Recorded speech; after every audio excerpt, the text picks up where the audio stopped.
Every workplace has its recognizable characters. There's the relentless overachiever, grinding through 60-hour weeks, quietly cleaning up everyone else's mistakes, slowly burning out in the process. And then there's the other one, the person whose entire contribution to any email thread is a cheerful, sounds good. When layoffs hit, guess who packs up their desk first? Not the slacker. The hard worker walks out the door while the person who does the bare minimum keeps collecting a paycheck. Why does this keep happening? Because corporate America runs on a secret nobody likes to admit out loud, meritocracy is largely a myth. Hard work often goes unrewarded, sometimes even punished, while calculated laziness functions as a legitimate survival strategy. The underperformer hasn't accidentally slipped through the cracks of the system. They figured out how to game it, making themselves nearly impossible to fire. Corporate freeloaders, it turns out, are remarkably durable. Meanwhile, being exceptional at your job might be the fastest route to torching your own career. Chapter 1. Mastering the Bare Minimum. Inside the dysfunctional machinery of corporate America, doing literally nothing will eventually catch up with you and get you shown the door. That's precisely why the occasional firing of a truly useless employee reinforces the false idea that laziness never pays off. In reality, you can thrive at work by being lazy, as long as you're strategic about it. Being lazy in a professional sense often just means having sharp clarity about what actually matters.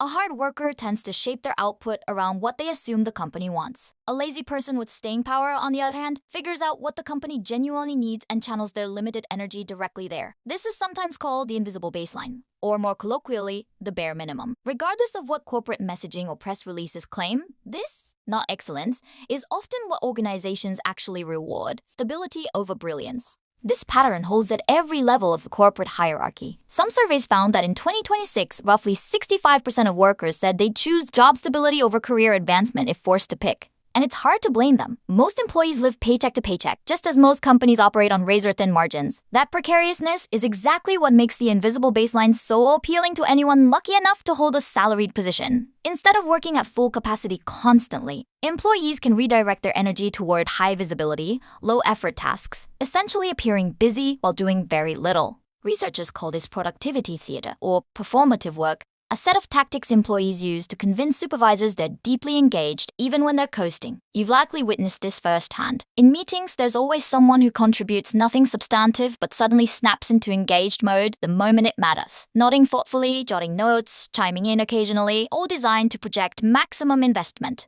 The same behavior shows up in digital workspaces. If your company relies on Slack, Microsoft Teams, or similar tools, there's a good chance the office parasite has mastered being perpetually active, sometimes literally using a mouse jiggler to fake activity. Message them, and you'll get a near-instant reply because, of course, they're not actually busy. Unless your employer has invested in serious monitoring software, this illusion of constant availability usually goes unchallenged.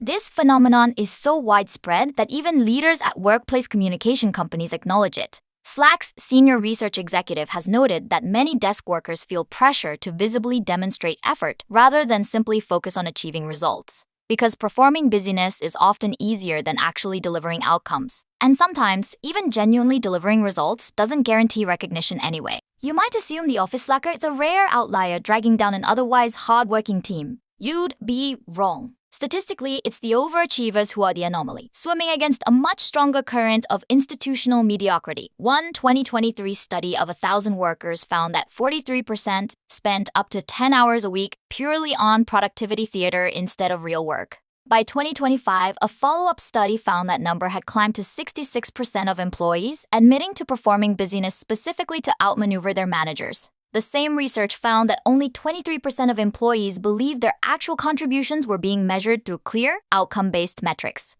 The uncomfortable truth is that appearing productive is often a smarter career move than actually being productive, and there's little sign the system is being corrected. The workers who successfully coast long-term tend to develop an intuitive sense for what their managers actually notice and prioritize. Rather than chasing well-rounded excellence like their harder-working peers, they focus narrowly on the handful of visible, symbolic actions that create maximum psychological impact, while you're meticulously perfecting something almost nobody will ever notice. The coworker doing the bare minimum ends up looking like the office hero. And that's the mild version of the problem. It gets worse. Chapter 2. Weaponized incompetence. The office underperformer isn't just coasting. They're often actively exploiting you, sometimes so subtly you don't even realize it's happening. If you've ever dated someone chronically unreliable, you're probably already familiar with the psychological tactic known as weaponized incompetence. If not, learning what it actually is might make you furious. Weaponized incompetence exploits your instinct to get things done correctly and on time by deliberately performing poorly until the task gets taken off your hands. It shows up constantly in personal relationships. The friend who never learned to drive, so they always need a ride. The partner who treats washing dishes like defusing a bomb until you just do it yourself. But it's become an increasingly serious workplace issue, amplified by the growing complexity of workplace technology. New systems and software give underperforming employees plenty of cover to plausibly claim confusion, especially during group projects. They lean into the discomfort of being seen as difficult or condescending toward a confused colleague. You'll assign what seems like a foolproof task only to be met with endless clarifying questions and follow-ups. It feels unreasonable to get frustrated with someone who appears to be asking in good faith until you realize it would genuinely be faster to just do the task yourself. You might even feel a twinge of guilt, worried you came across as condescending. In reality, you've walked directly into their trap. Some skip the confused questions routine entirely and go straight for strategic incompetence, also known as slow walking. Technically attempting the task, but at a deliberately glacial pace until the deadline forces you to step in and rescue it. This dynamic can be deeply corrosive to workplace culture. A clinical therapist and workplace researcher has explained that when subpar performance goes unaddressed, it demoralizes employees who genuinely care about their work, undermines overall productivity, and fosters toxic environments where people feel taken advantage of. The danger escalates significantly when the target of weaponized incompetence isn't a peer, but a middle manager. That's where real organizational decay begins. Consider the position of a middle manager. It's often a thankless role with limited real authority, where your success is judged almost entirely by the output of people beneath you. People you can only control to a limited degree. If they underdeliver, the manager takes the blame. Naturally, this pushes managers toward a results-at-all-costs mindset. While conscientious employees tend to focus on process, managers are structurally forced to focus on outcomes. So when one employee consistently underperforms, the logical short-term move is reassigning their workload to someone with a proven track record. This decision makes sense in isolation, but it's also the first domino in a much larger, more damaging chain reaction. Work, much like matter, doesn't simply disappear, it just changes shape. When work gets quietly shifted away from an underperforming employee, it lands somewhere else, fueling a dysfunction known as performance punishment. To understand this, consider the more familiar concept of quiet quitting, an employee who doesn't formally change their role but mentally checks out, doing only the bare minimum required. Performance punishment is essentially the inverse, sometimes called quiet promotion, where high-performing employees are handed increasing responsibility without any of the formal rewards that should come with it. No new title, no added benefits, no raise. The consequences for these overburdened high performers are severe. Burnout looms constantly, with real physical and psychological costs. And just as weaponized incompetence corrodes team culture from below, performance punishment corrodes it from above. Overworked employees increasingly resent colleagues who aren't pulling their weight, which tanks morale and raises the odds of costly mistakes under mounting stress. The dominoes keep falling, and everyone except the underperformer absorbs the damage. This isn't even a system malfunctioning, it's the system operating exactly as designed. And here's the twist. Even if a high performer eventually receives a modest raise as compensation for their expanded workload, that reward can backfire. Now that they cost the company more than the underperformer sitting next to them, they become a more attractive target when layoffs come around. Chapter 3. The HR Grinder. At this point, you're probably wondering, why not just fire the underperformers? That's where another uncomfortable truth surfaces. Thanks to the quirks of modern corporate policy, keeping a mediocre employee on payroll can actually be cheaper than replacing them. Research from human resources organizations suggests the total cost of hiring a new employee can range from 50 to 200% of that role's annual salary. In other words, replacing someone in a $60,000 position could realistically cost a company well over $100,000 once everything is factored in. That's because firing someone purely for being persistently mediocre is a legal and bureaucratic minefield.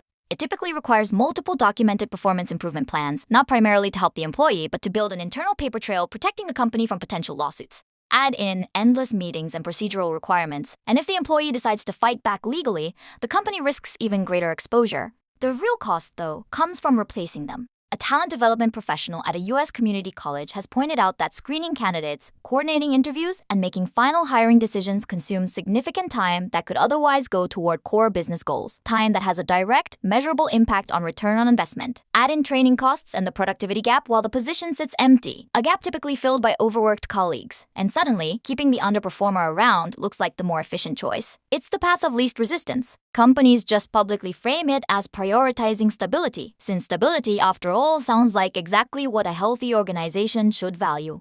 Chapter 4. The Dead Sea Effect. Here's the deeper flaw in this entire broken calculus. Stability, as it turns out, is often wildly overrated. What looks like the comfort and safety of a consistent workforce can actually mask a slow, steady slide toward organizational collapse. Research, even within notoriously change-averse industries like private equity, has found that periodic staff turnover can inject fresh perspective and keep teams sharp. A dean at a prominent business school observed that organizations are naturally resistant to change, reluctant to reassess whether their team skills need updating or whether new talent should be brought in. Change eventually happens, but usually far too late to matter. What does too late actually look like? A computer science professor has described this pattern as the Dead Sea effect, named after the real Dead Sea, whose extreme salinity makes it impossible for most life to survive. In toxic workplaces, skilled and hardworking employees gradually burn out and disengage, then leave one by one, like water slowly evaporating off the surface. Eventually, all that remains are the underperformers, too inconvenient to fire and too unlikely to have better opportunities elsewhere to leave voluntarily.